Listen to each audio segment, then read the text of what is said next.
बिहार में 75% आरक्षण पर मुहर क्या लगी कि मुख्यमंत्री नीतीश कुमार पूरी तरीके से एक्शन में दिखने लगे। नीतीश कुमार ने राज्यपाल के सिग्नेचर वाली जो गजट थी वो प्रकाशित के होने के बाद अपने अधिकारियों को बुला लिया मुख्यमंत्री आवास में और सभी विभागों के बड़े अधिकारियों के साथ बैठक करने का सिलसिला शुरू कर दिया है। मुख्यमंत्री नीतीश कुमार ने सभी सरकारी विभागों के जो मुख्य सचिव है, बिहार के पुलिस कप्तान है, डीजीपी है, उनको बुलाया, मुख्य सचिव को बुलाया और सभी विभाग के अधिकारियों के साथ बैठक कर उनको दिशा निर्देश दे दिया है कि अब से जो भी बातें उन्होंने बिहार विधानसभा और विधानमंडल के अंदर कही है वो बातें अब लागू होगी। सरकार की योजनाओं में उन सभी लोगों को अब लाभ मिलेगा। मुख्यमंत्री नीतीश कुमार ने सभी वरीय पदाधिकारियों के साथ बैठक शुरू कर दी है और देखिए किस तरीके से नीतीश कुमार सबसे पहले एक्शन में दिख रहे हैं। और इस बीच मुख्यमंत्री नीतीश कुमार ने सभी वरीय अधिकारियों के साथ यह बैठक की और इस बैठक में नीतीश कुमार ने बता दिया कि अब जो भी सरकारी योजनाएं बनेंगी उसमें इस आरक्षण का जो रोस्टर लागू हुआ है उसके अनुसार ही सभी लोगों को उसका जो फायदा है वो मिलना चाहिए। मुख्यमंत्री नीतीश कुमार ने आज जो उच्च स्तरीय बैठक की है उसमें बताया गया है कि मुख्यमंत्री नीतीश कुमार एक करने मार्ग स्थित संकल्प में राज्य के सभी सरकारी विभागों में आरक्षण संशोधन अधिनियम 2023 के प्रावधानों को लागू करने के लिए उच्च स्तरीय समीक्षा बैठक की और अधिकारियों को आवश्यक निर्देश दिए हैं। बैठक में मुख्यमंत्री ने कहा कि बिहार के सभी दलों की सहमति से जाति आधारित गणना कराई गई। जाति आधारित गणना की रिपोर्ट आने के बाद बिहार विधानसभा और विधान परिषद में उस पर चर्चा की गई और उसके आधार पर सभी वर्गों की स्थिति को ध्यान में रखकर आरक्षण की सीमा को बढ़ाकर 75% तक किया गया है। दोनों सदनों से यह विधेयक सर्वसम्मति से पारित किया गया और इसका गजट अब प्रकाशित हो चुका है।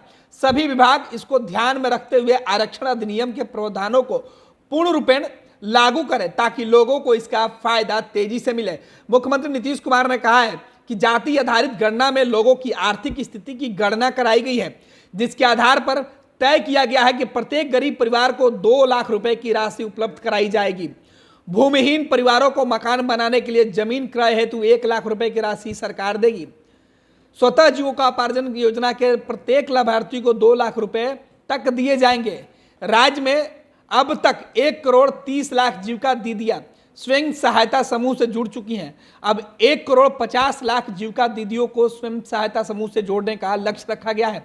शहरों में भी अब स्वयं सहायता समूह का गठन किया जाएगा। गांव में ही नहीं, अब शहर में भी ये संगठन बनाए जाएंगे। मुख्यमंत्री ने कहा कि 2005 में जब सरकार में आने के बाद उन्होंने राज्य सरकार के सभी वर्गों के लिए न्याय के साथ विकास का कार्य करने का फैसला किया।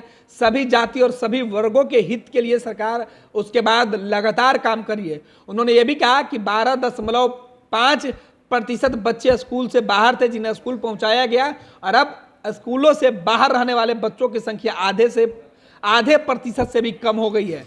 साथ ही साथ मुख्यमंत्री नीतीश कुमार ने प्रजनन दर में भी जो कमी आई है उसकी चर्चा किया है और आपको बता दें कि मुख्यमंत्री नीतीश कुमार ने लिखा है कि पति पत्नी में अगर पत्नी मैट्रिक पास है तो देश की प्रजनन दर 2% थी, वहीं बिहार की भी प्रजनन दर 2% ही है।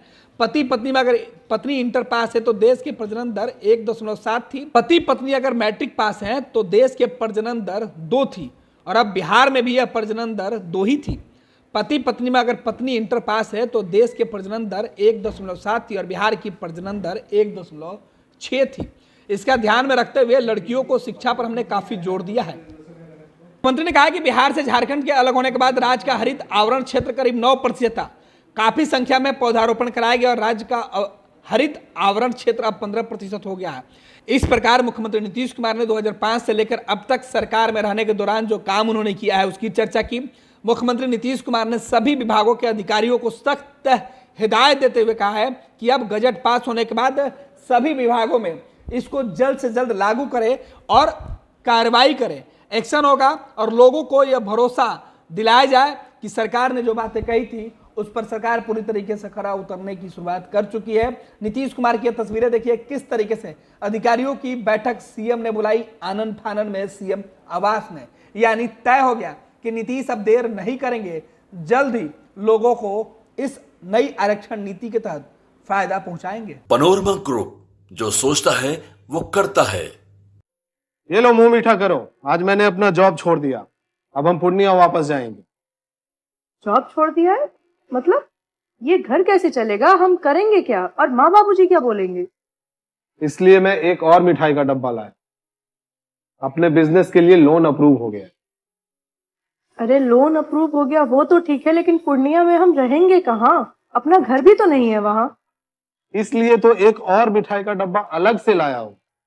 हमने पूर्णिया में घर ले लिया है, पूर्णिया के ई होम्स पैनोरमा में। पूर्णिया में पैनोरमा ग्रुप लेकर आए हैं ई होम्स पैनोरमा। बड़ा घर, आलीशान जिंदगी और अत्याधुनिक सुविधाओं के संग। अरे अरे, अब क्यों मुंह मीठा करवा रही हो? क्योंकि हम घर वापसी जो कर रहे हैं। घर वापसी की खुशी पूर्णिया में ई होम्स पैनोरमा के संग।